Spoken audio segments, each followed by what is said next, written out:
Madaming Pinoy ang sisilaw sa converted rates ng offers abroad sa kanila.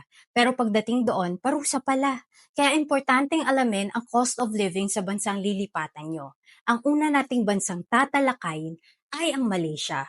Worth it nga ba mag-relocate doon? According to the Philippine Go Organization, ito ang cost of living doon para matulungan ka sa desisyon mo. On average, the single person's monthly cost is around 29,726 pesos or around 2,245 RM without rent.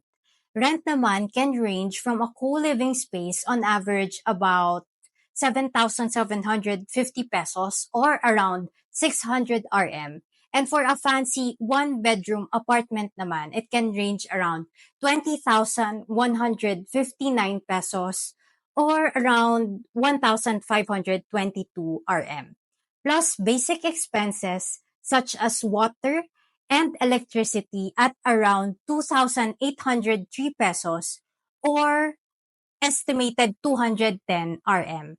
Plus mobile with 10 GB data and calls at 600 pesos or around 45 RM. Total of 40,994 pesos to 53,403 pesos or 3,097 RM to 4,035 RM. This does not include other costs, so adjust natin to 3,500 RM to 4,500 RM to be safe.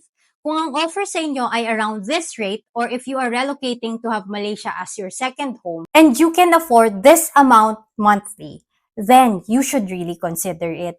Of course, depende pa rin ito kung magaling ka talaga magtipid or may mga benefits na ibibigay sa inyo ang sponsor nyo. Hope yung info na binibigay namin sa inyo helps. Good luck, kabayan!